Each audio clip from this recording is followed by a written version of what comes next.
అందరికీ నమస్తే. ముఖ్యమంత్రి రేవంత్ రెడ్డి గారు చాలా సేఫ్ గేమ్ ఆడే ప్రయత్నం చేస్తున్నారు. సేఫ్ గేమ్ అంటే రాష్ట్రానికి అన్యాయం జరిగినా, రాష్ట్రంలో ఎవరు ఆందోళన చేసినా తన మీదికి రాకుండా, లేకపోతే నాకేం సంబంధం లేదన్నట్టుగా, లేకపోతే అందరూ గుంపుగా నాతో పాటు వాళ్ళు బాధ్యులే అన్నట్టుగా చేస్తూ ఉన్నారు ఈ మధ్యకాలంలో. అసలు ఎందుకు ముఖ్యమంత్రిగా ఉన్నప్పుడు కొంత బాధ్యతగా మొత్తం తనే బాధ్యత తీసుకొని చేయాల్సి ఉంటుంది. ప్రతిపక్షాలు కూడా బాధ్యత ఉంటుంది. మీరు పని చేయకపోతే ప్రతిపక్షాలు మీ వెంబడి పడాలి. ప్రతిపక్షాల బాధ్యత అది. అయితే ఇక్కడ ఏమవుతుందంటే మొన్న మనం చూసినాం, ఎవరు మన నిరుద్యోగులందరూ కూడా డిమాండ్స్తో ధర్నాలు చేసినారు. డిమాండ్స్తో ధర్నాలు చేసినప్పుడు కేటీఆర్, హరీష్ రావు ఇద్దరు పోయి ఉస్మాన్ యూనివర్సిటీలో ధర్నాలు చేయాలి, దీక్ష చేయాలి, నిరాహార దీక్ష చేయాలి, మీరు సచ్చే వరకు నిరాహార దీక్ష చేయాలన్నారు.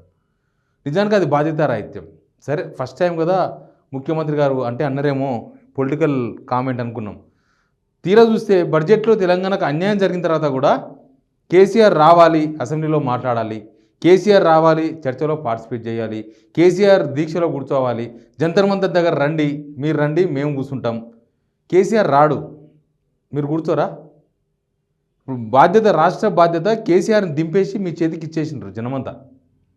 కేసీఆర్ని దింపేసిండ్రు. వాళ్ళ గవర్నమెంట్ లేదు, వాళ్ళెవరు ఇప్పుడు మంత్రులుగా లేరు. కేటీఆర్ లేడు, హరీష్ రావు లేరు, అప్పుడున్న మంత్రులు ఎవరు లేరు. ఇంకెవరన్నా మీరు మీ పార్టీలో చేర్చుకొని ఏమైనా మంత్రులు చేస్తే ఎవరైనా మంత్రులు అవుతారేమో, అంతకుముందు ఉన్న మంత్రులు కూడా ఇప్పుడు ఏమైనా గెలిచిన వాళ్ళు ఉంటే. ఇక్కడ రేవంత్ రెడ్డి ఏం చేస్తున్నారంటే సేఫ్ గేమ్, నేను సేఫ్గా ఉండాలి, దీనిలో ప్రతిపక్షాలను గుంజి దీనిలో గుంజాలి అనే ప్రయత్నం చేస్తున్నారు. కానీ జనమంతా ప్రతిపక్షాల వైపు చూస్తలేరు.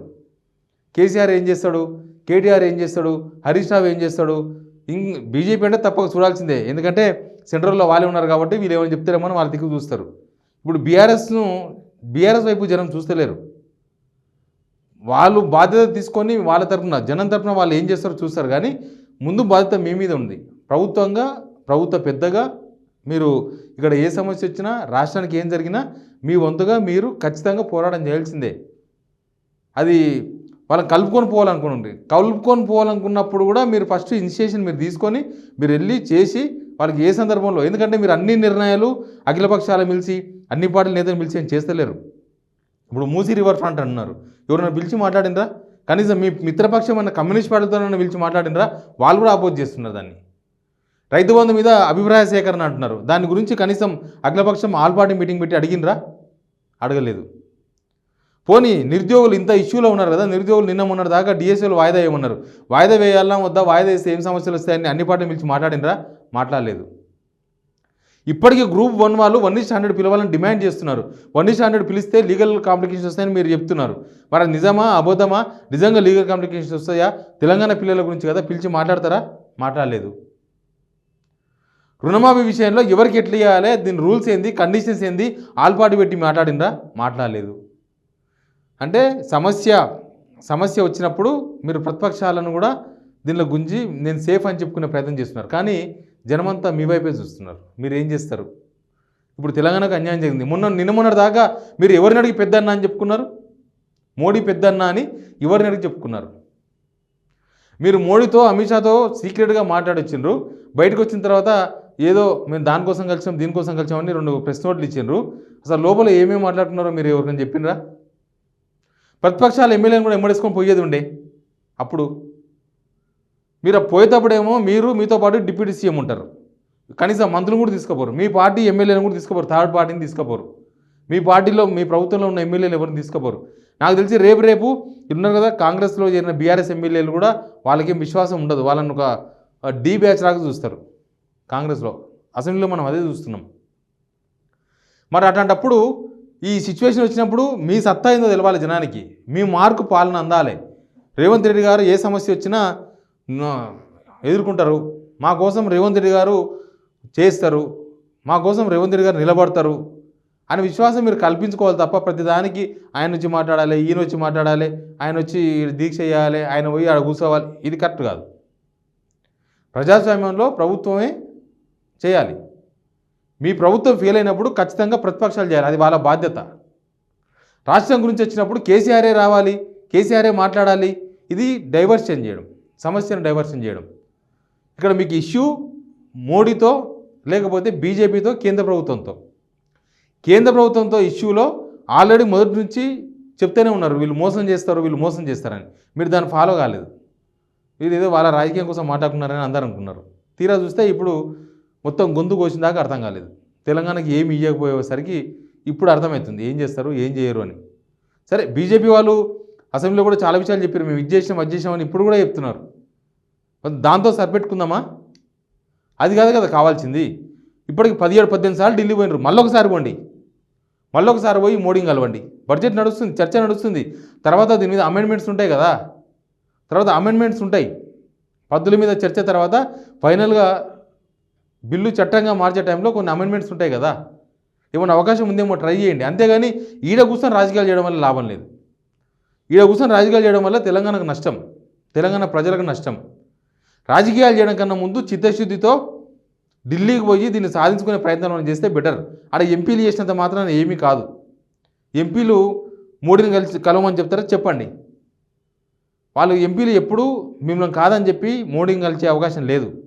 కాబట్టి మీరు పోయి ఎంపీలను తీసుకొని పోయి కలిసి మాట్లాడితే దానికి ఉన్న ప్రతిఫలం ఉంటుందేమో.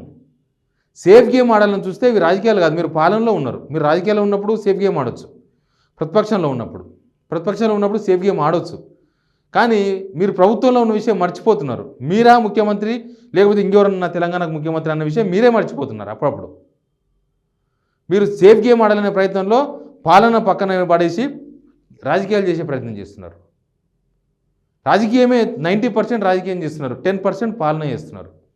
జనం కోరుకుంటున్నది 90% పాలన, 10% రాజకీయం మీ తరపు నుంచి, ఎందుకంటే అధికారంలో ఉన్నారు కాబట్టి. కానీ మీరు రివర్స్ చేస్తున్నారు. మీరు ఇట్లే రాజకీయాలు చేసుకుంటూ పోతే తెలంగాణకు చాలా నష్టం జరుగుతుంది. ఆ నష్టానికి మీరే బాధ్యులు అవుతారు. కేసీఆర్ కాదు బాధ్యుడు. కేసీఆర్ ప్రతిపక్ష నేతగా ఉన్నాడు. ఇప్పుడు ఆయన అధికారంలో లేడు, దింపేసినారు ఆల్రెడీ.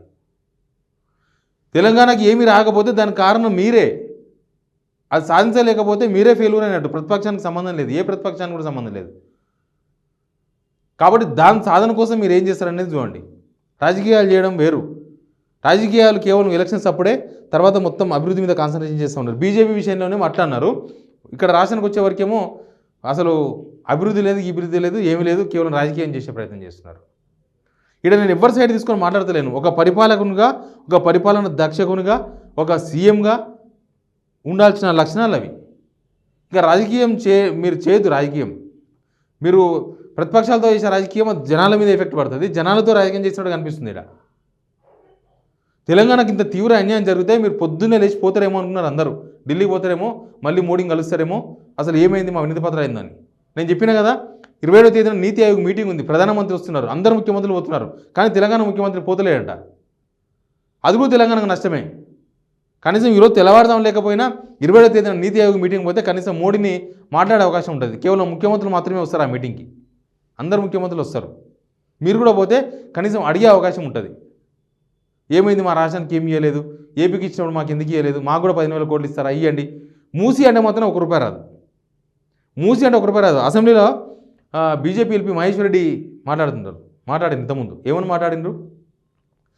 ఎంతసేపటికి మూసి మూసి మూసి అని లాస్ట్కు ఏం రాకుండా పోయినాయి. మీరు మూసి అన్నందుకే రాలేదు, మూసి పేరుతోనే 1,00,000 కోట్ల అవినీతి చేయడానికే ప్లాన్ చేసిండ్రు రేవంత్ రెడ్డి గారు, అందుకనే ఆ పైసలు రాలేదని చెప్పిండు. కాబట్టి మూసీ గురించి ఎంత ఇంట్రెస్ట్గా తిరిగినరో ఇప్పుడు బడ్జెట్ గురించి అంతకన్నా డబుల్ ఇంట్రెస్ట్గా తిరిగితే ఏమైనా వర్కౌట్ అయ్యే అవకాశం ఉంటుంది. లేకపోతే ఇట్లే ఉంటుంది. ఇంకా మీకు సెంట్రల్ నుంచి వచ్చే పైసలు రాకపోతే, లేకపోతే సెంట్రల్ నుంచి స్పెషల్ ఫండ్స్ రాకపోతే, మీరు ఇచ్చిన హామీలు అమలు కాకపోతే జనమంతా మీ మీద రివర్స్ అవుతారు తప్ప బీఆర్ఎస్ మీదనో, లేకపోతే బీజేపీ వాళ్ళ మీదనో, బీఎస్పీ వాళ్ళ మీదనో, ఎంఐఎం వాళ్ళ మీదనో కారు. అవన్నీ ఇప్పుడు ప్రతిపక్ష పార్టీలు ఇక్కడ రాష్ట్రంలో. సెంట్రల్కి పోయినప్పుడు కాంగ్రెస్ ప్రతిపక్ష పార్టీ. కాబట్టి ఈ సేఫ్ గేమ్లు, ఈ రాజకీయాలు బంద్ పెట్టి, రాజకీయాలు తక్కువ చేసి, కొంత చిత్తశుద్ధితో తెలంగాణకి ఏం కావాలండి, ఏం అవసరం ఉంది, ఒక నాయకుడిగా వ్యవహరిస్తే తెలంగాణకు నాయకుడిగా వ్యవహరించాలి, కాంగ్రెస్ నాయకుడిగా కాదు. తెలంగాణకు నాయకుడిగా వ్యవహరిస్తే ఏదో ఒకటి కనీసం ప్రజలు బీజేపీ ఇయ్యలేదు అని మీ వైపు ఉండే అవకాశం ఉంటుంది. లేకపోతే మీరు బీజేపీ కలిసి ఏదో డ్రామా ఆడుతున్నారన్న చందంగా కనిపిస్తుంది బయటికి. Please subscribe signal TV.